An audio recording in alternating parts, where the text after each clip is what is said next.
परम सत्कार योग गुरु प्यारी साथ संगत जी राधा स्वामी जी।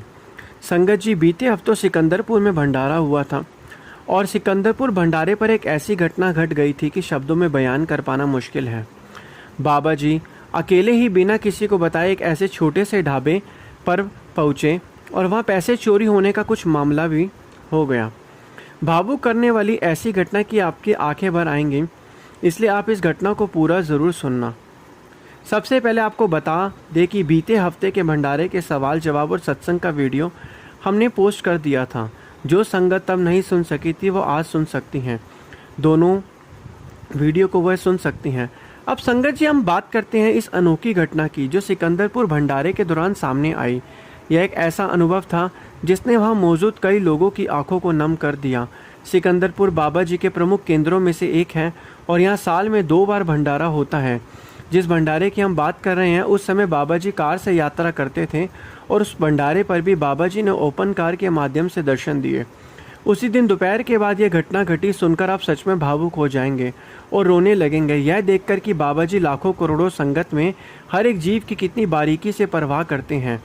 मामला कुछ इस तरह हुआ कि दोपहर के समय बाबा जी ने अपने ड्राइवर साहब को पास बुलाया और मुस्कुराते हुए कहा, भाई मुझे चाय चाहिए। ड्राइवर साहब ने कहा, ठीक है बाबा जी, मैं अभी आपके लिए चाय ले आता हूँ।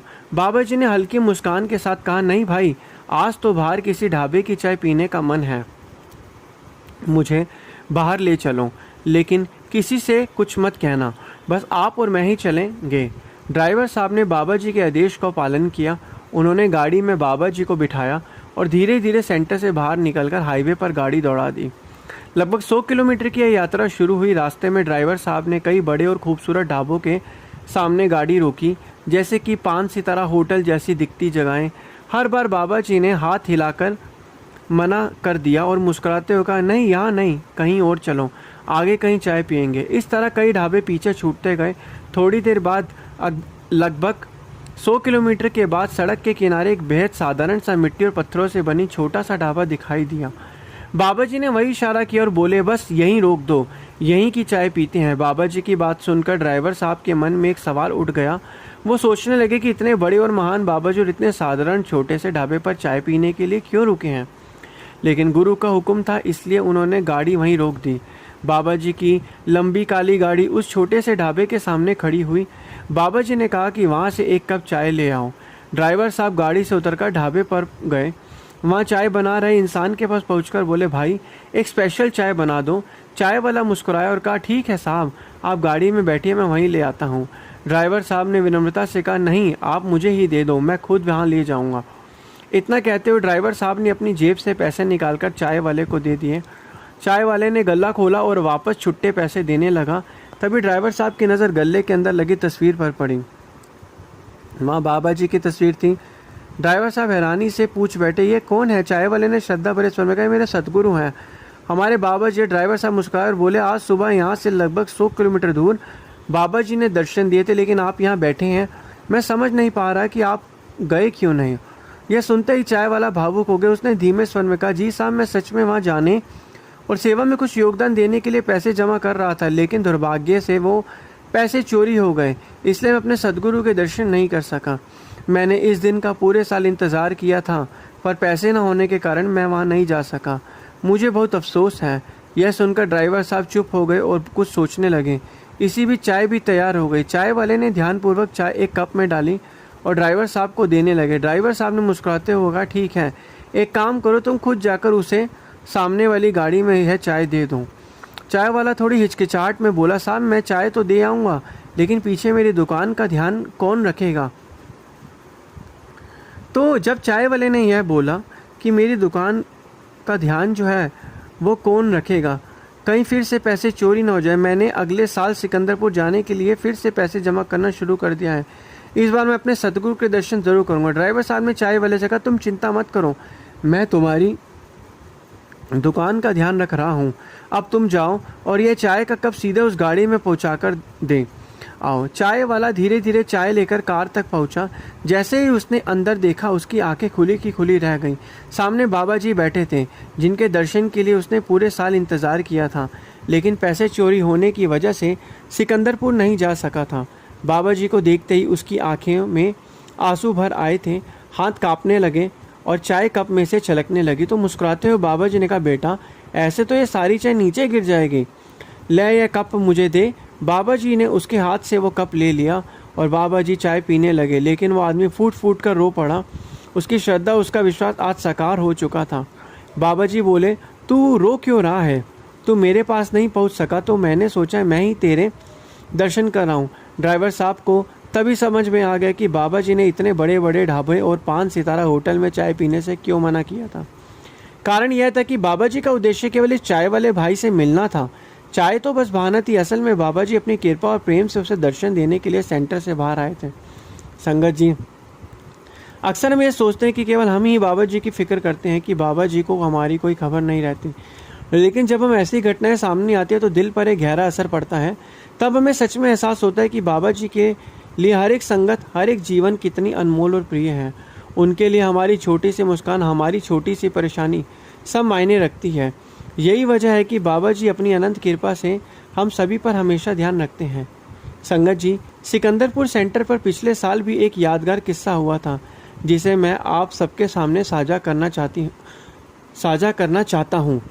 यह घटना 28 और 29 अक्टूबर के सिकंदरपुर में हुए विशाल भंडारे के समय की है। भंडारे में सत्संग करने और संगत के प्रश्नों के उत्तर देने के लिए जब बाबा जी सिकंदरपुर की ओर निकल रहे थे तो रास्ते में एक बेहद खास घटना घटी। बाबा जी अपनी कार में यात्रा कर रहे थे और सब कुछ सामान्य लग रहा था। अचानक सिकंदरपुर पहुंचने से ठीक पहले बाबा जी ने अपने ड्राइवर से कहा, बेटा गाड़ी यहाँ थोड़ा रोक दो। ड्राइवर साहब और सुरक्षा के सेवादार ये सुनकर थोड़ा चौंक गए। सभी के मन में सवाल उठ गया, आखिर बाबा जी ने बीच रास्ते में गाड़ी क्यों रोकी? इसी बीच किसी ने हिम्मत करके बेहद विनम्रता से यह सवाल पूछ ही लिया, बाबा जी सब ठीक तो है ना? आपने अचानक गाड़ी रुकवाने का आदेश क्यों दिया? एक सेवादार ने चिंता भरे स्वर में पूछा। बाबा जी ने बड़ी शांति से मुस्कुराते हुए कहा, नहीं बेटा, कोई परेशानी नहीं है, बस यहाँ मुझे एक छोटा सा ज़रूरी कार्य करना है। सेवादार तुरंत आगे बढ़े और बोले, बाबा जी आप बस इशारा करिए, जो भी काम है हम तुरंत कर देते हैं। बाबा जी ने उनकी ओर स्नेह भरी दृष्टि से देखा और शांत लहजे में बोले, नहीं बेटा, उसका समय अभी नहीं आया है, जब सही वक्त आएगा मैं खुद बता दूंगा, फिलहाल यह काम मुझे ही करना है। सेवादार ने श्रद्धा से सिर झुका लिया और ठीक है बाबा जी, जैसे आपकी मौज वैसा ही हमारा कर्तव्य। फिर सब शांत हो गए। किसी को समझ नहीं आ रहा था कि बाबा जी बीच रास्ते में क्यों रुकने का निर्णय लिया, पर एक अनकही भावना सबके मन में थी कि बाबा जी का हर कदम किसी गहरे उद्देश्य से जुड़ा है, जो अंततः किसी आत्मा के कल्याण और किसी अज्ञात भलाई की दिशा में ही जाता है। गाड़ी रुकते ही बाबा जी धीरे धीरे बाहर उतरे। उनके पीछे आदरपूर्वक उनकी सुरक्षा टीम और कुछ निकटतम सेवादार चल रहे थे। सड़क के किनारे से थोड़ी दूर पर एक कच्चा रास्ता दिखाई दिया और बाबा जी उसी ओर बढ़ गए। सभी चुपचाप उनके कदमों का अनुसरण कर रहे थे। मन ही मन हैरान कि इतनी साधारण पगडंडी पर बाबा जी किससे मिलने जा रहे हैं। थोड़ी दूर चलने के बाद सामने एक पुराना सा घर दिखाई दिया। मिट्टी की दीवारें टूटी, छत और दरवाजे पर धूल की मोटी परत व झोपड़ी किसी बेहद गरीब परिवार की लग रही थी। बाबा जी सीधे उस दरवाजे तक पहुंचे। हल्के हाथों से खटखटाया दरवाज़ा। खोलते ही अंदर से एक बुजुर्ग माई नजर आई। हाथ कांप रहे थे।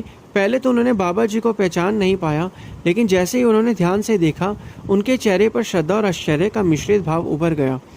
कांपते हाथ जोड़कर वह बोली, हे सच्चे पातशाह, आप मेरे घर आए, मेरी झोपड़ी आज धन्य हो गई। इतना कहकर वह फूट फूट कर रो पड़ी। उसकी आंखों से लगातार आंसू बह रहे थे और आवाज़ हकीकत में कांप रही थी, लेकिन दिल से भरी श्रद्धा हर शब्द में झलक रही थी।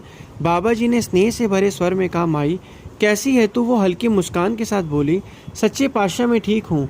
बाबा जी बोले, कितना लंबा समय बीत गया है तुझसे मिले हुए। कई बार मन हुआ कि मैं तेरे पास आऊं, पर मालिक की मौज ऐसी रही कि वक्त ही नहीं बन पाया। थोड़ी देर ठहरकर उन्होंने कोमलता से पूछा, माई तो अकेली ही रहती है क्या? माई ने सिर झुकाकर कहा, हाँ सच्चे पातशाह, अब सब बच्चों की शादियां हो चुकी हैं, सब अपने अपने घर बसाकर अपनी ज़िंदगी में व्यस्त हैं। मैं यहीं इस झोपड़ी में अकेली रहती हूँ। बाबा जी की आंखों में करुणा झलक आई। उन्होंने नम्र और स्वर में कहा, माई बड़े महाराज जी ने तेरे बारे में मुझसे जिक्र किया था। कई बरसों से इच्छा थी तुझसे मिलने की, मगर आज ही वो घड़ी आई है जब मालिक ने यहाँ आने का मौका दिया। माई ने हैरानी से पूछा, क्या बड़े महाराज जी को मेरे बारे में पता है? बाबा जी मुस्कुराए बोले, हाँ माई, उन्हें सब मालूम है। उन्होंने बताया था कि एक माई है जिसने डेरे की सेवा में अपना जीवन समर्पित कर दिया, जो हर पल सिमरन में लीन रहती है। यह सुनकर माई की आंखों से अश्रु धाराएं रुकने का नाम नहीं ले रही थी, वह रोए जा रही थी। बाबा जी बोले, माई अब तू अकेली नहीं रहेगी, अब इस जर झोपड़ी में रहने की कोई ज़रूरत नहीं है। माई ने मासूमियत से पूछा, बाबा जी अगर मैं यहाँ से चली गई तो फिर कहाँ रहूँगी? यही तो मेरा घर है। बाबा जी ने प्रेम भरे स्वर में उत्तर दिया, माई तू मेरे साथ चल, तेरे रहने का पूरा इंतजाम सिकंदरपुर में कर दिया गया है।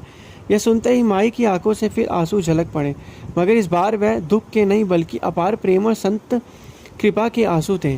कांपते स्वर में बोली, बाबा जी मैं आपके साथ वहाँ नहीं जा सकती। बाबा जी ने बड़ी करुणा से देखा, उनकी आंखों में गहरा स्नेह था। बाबा जी शांत आवाज़ में बोले, माई तू फिर वही बात कह रही है। कई बार मन हुआ था तुझसे मिलने का, पर मौज ऐसी रही कि अवसर नहीं मिला। यह सुनकर माई अपनी भावनाओं पर काबू नहीं रख पाई और बेकाबू होकर रोने लगी। बाबा जी ने स्नेहपूर्वक बोले, माई तू भी मेरी माँ जैसी है, चल आज तेरा बेटा खुद तुझे लेने आया है। माई के आंसू थमने का नाम नहीं ले रहे थे। सिसकियों के बीच उन्होंने कहा, ठीक है बाबा जी, मैं खुद आ जाऊंगी। बाबा जी मुस्कुराए और प्यार भरे स्वर में बोले, माई तू खुद कैसे आएगी? माई संकोच भरे स्वर में बोली, बाबा जी मेरे कपड़े बहुत मैले हैं, आपकी इतनी साफ सुथरी और सुंदर गाड़ी है, मेरे कपड़ों से गाड़ी गंदी हो जाएगी। बाबा जी ने बड़ी कोमलता से कहा, भाई माई तेरे कपड़ों से नहीं, तेरे मन से खुशबू आती है। तेरे हृदय का पवित्रता और सिमरन की रूहानियत इतनी गहरी है कि अब तेरे अंदर से सुगंध फैलती है। चल माई मेरी गाड़ी में बैठ जा। फिर बाबा जी ने माई का हाथ पकड़कर उन्हें अपने स्नेह से अपनी कार में बिठा लिया। सिकंदरपुर पहुंचकर बाबा जी ने एक बीबी को अपने पास बुलाया और कहा कि ये मेरी माँ है, आज से ये यहीं रहेंगी, इनका ध्यान रखना आपकी जिम्मेदारी है। मैं जब भी यहाँ जाऊँगा इनसे ज़रूर मिलूँगा। वो सेवादार बीबी कहने लगी कि बाबा जी आप बिल्कुल भी फिक्र मत करो, आज से यह मेरी भी माँ है, मैं इनका यहाँ पूरा ख्याल रखूँगी। संगत जी उस दिन से वो बुजुर्ग माई सिकंदरपुर में रहने लगी। संगत जी अब आप ही बताओ, जो सतगुरु अपने एक सत्संगी की संभाल करते हैं वो में बीच मझधार छोड़ सकते हैं? बिल्कुल भी नहीं। संगत जी अब जाते जाते आपसे विनती है, कमेंट में राधा स्वामी जी ज़रूर लिखें और जो भी इस चैनल पर नए, चैनल को सब्सक्राइब कीजिए। गुरु प्यारी साथ संगत जी, राधा स्वामी जी।